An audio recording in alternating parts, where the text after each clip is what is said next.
আমাদের আম্মাজান বিষ্ণু ইসা ইসলামের স্ত্রীরাও ওমরে ফারুককে ভয় পেতেন। সুবহানাল্লাহ কইবেন না?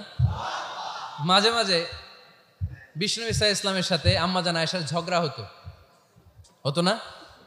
আপনাদের ফ্যামিলিতে ঝগড়া হয় না? হয় না? কার কার দেখি? ওরে আল্লাহ, অনেক আল্লাহর ওলি আছে তো এই জায়গায়। ঝগড়া হয় না? কি কথা কয় ঝগড়া হয় না বলে? বিশ্বনবীর ফ্যামিলিতে ঝগড়া হয়, আপনার ফ্যামিলিতে হয় না? মিষ্টি ঝগড়া। আর ও বিয়েই করে নাই।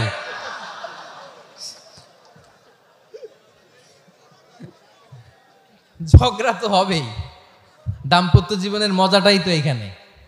কখনো ঝগড়া, কখনো আনন্দ, একটু বৃষ্টি, একটু রোদ, একটু হাসি, একটু কান্না, ভালো লাগা ভালোবাসা শেয়ার করে নেয়া, মিলেমিশে একাকার হয়ে যাওয়া, ঠিক কিনা? তো আল্লাহর হাবিব সাল্লাল্লাহু আলাইহি ইসলামের সাথে আম্মাজান আয়েশার ঝগড়া হতো। তো একদিন ঝগড়া হয়ে দুইজন রেগে আছে। খবরদার দুইজন রেগে থাকবেন না, আবার একজন রাগলে আরেকজন থেমে যাবেন, কারণ এই ছোট্ট ঝগড়া থেকে এটা অনেক সময় বিচ্ছেদের দিকে গড়ায়।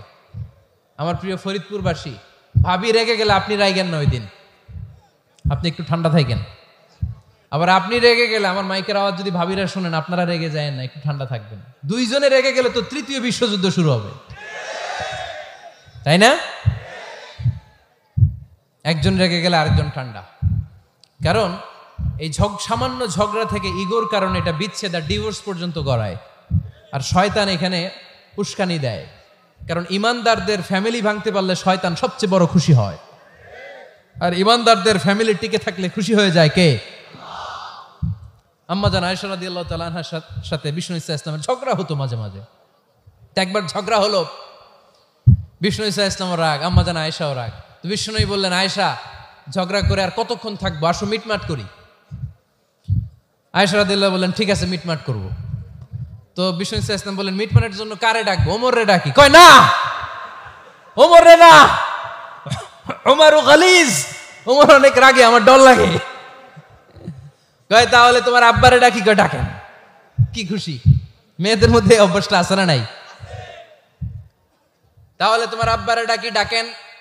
ডেকে নিয়ে আসা হলো। আবু বকর রাদিয়াল্লাহু তাআলা আনহু দাঁড়ালেন, আম্মাজান আয়েশা দাঁড়ালেন, বিশ্বনবীও দাঁড়ালেন। বিশ্বনবী বললেন, আয়েশা, তোমার আব্বা আসছে, এবার ঘটনা খুলে বলার পালা, তুমি বলবা নাকি আমি বলবো? আম্মাজান আয়েশা বললেন, আপনি বলেন, তবে ওয়ালা তাকুল ইল্লা হাক্কান, যেটা ঘটছে ওইটাই বললেন, মিথ্যা কথা কইেন না। আবু বকর রাদিয়াল্লাহু তাআলা আনহু রেগে মেগে আগুন। কি এই কথা তুমি কেমন করে বলো?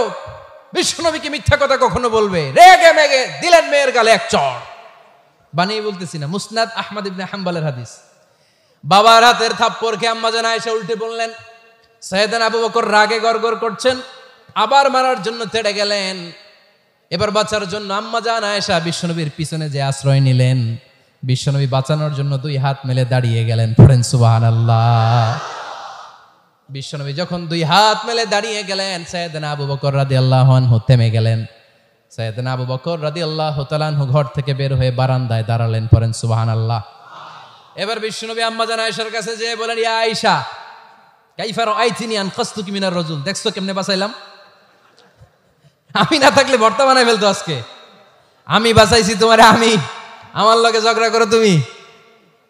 লজ্জায় পড়ে আম্মাজান আয়েশা খিলখিল করে হেসে দিলেন, বিশ্বনবীও হেসে দিলেন। দুইজনের হাসির মধুর আওয়াজ শুনে সাইয়েদনা আবু বকর বাইরে থেকে অবাক, কিরে এতক্ষণ না ঝড় তুফান, এখন দেখি হাসি। সালাম দিয়ে অনুমতি নিয়ে ভিতরে ঢুকলেন। ঢুকে দেখেন আম্মাজান আয়েশাও হাসে, বিশ্বনবীও হাসে। এ হাসি দেখে আবু বকর রাদিয়াল্লাহু আনহু হেসে দিলেন। আরশের উপর থেকে খুশি হয়ে গেলেন কে? এবার সাইয়েদনা আবু বকর রাদিয়াল্লাহু তাআলা আনহু বললেন, ইয়া রাসূলুল্লাহ, আশরিকানি ফি সিলমিকুমা কামা আশরাকতুমানি ফি হারবিকুমা। ও নবী, যুদ্ধ লাগলে, দুইজন যুদ্ধ লাগলে মীমাংসার জন্য যেমনি আমারে ডাকেন, এরকম হাসি আর আনন্দের মুহূর্তেও আমারে একটু ডাইকেন। আশরিকানি ফি সিলমিকুমা কামা আশরাকতুমানি ফি হারবিকুমা। নবী, আপনাদের মধ্যে ঝগড়া লাগলে সন্ধি করার জন্য আমারে যেমনি ডাকেন, আপনাদের হাসি খুশি আনন্দ খুনসুটি এই মজাদার মুহূর্তগুলোতে আমারে বঞ্চিত রাখেন না, আমার একটু ডাইকেন। সুবহানাল্লাহ পড়েন। এই মুসনাদ আহমদ ইবনে হাম্বলের হাদিস শোনার উদ্দেশ্য হচ্ছে, বিশ্বনবী প্রথমে ওমরে ফারুকের নাম বলেছিলেন। সাইয়েদনা আয়েশা বলে, না আমি ডরাই, হাইবাত, দিস ইজ কল্ড হাইবাতু ওমর। একবার বিশ্বনবীর সব বিবিরা ধরলেন, ও নবী আমাদেরকে এটা দেন ওইটা দেন, ঘরে এইটা নাই ওইটা নাই ওইটা নাই। বিশ্বনবীকে আমার কাছে কিছু নাই, যদি এমনি আমার বউ হয়ে থাকতে চাও থাকো, তাহলে তা না হলে যা লাগবে কিনে দেব, সাথে সাথে তালাকও দিয়ে দিব। কিছু দিতে পারবো না, আমার নাই তো সামর্থ্য নাই। কিন্তু বিবিরাও ছাড়ে না, এটা দেন ওইটা দেন। বিশ্বনবী রহমতের নবী, বিবিদেরকে বুঝাতেও পারেন না, বিবিরা আবদার করতেছে নবী এটা লাগবে ওইটা লাগবে। ইন দ্য মিন টাইম বিশ্বনবী একজনের সালাম শুনতে পেলেন, কে যেন দরজায় দাঁড়িয়ে বলতেছে আসসালামু আলাইকুম। বিশ্বনবী দরজার দিকে তাকালেন, তাকিয়ে বললেন ওয়া আলাইকুম আসসালাম, আর বুঝতে পারলেন এটা আমার ওমরের সালাম।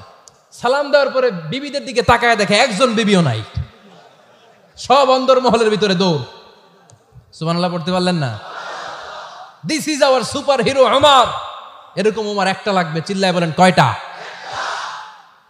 একটা ওমর গোটা বিশ্বকে সোজা করে দিবে।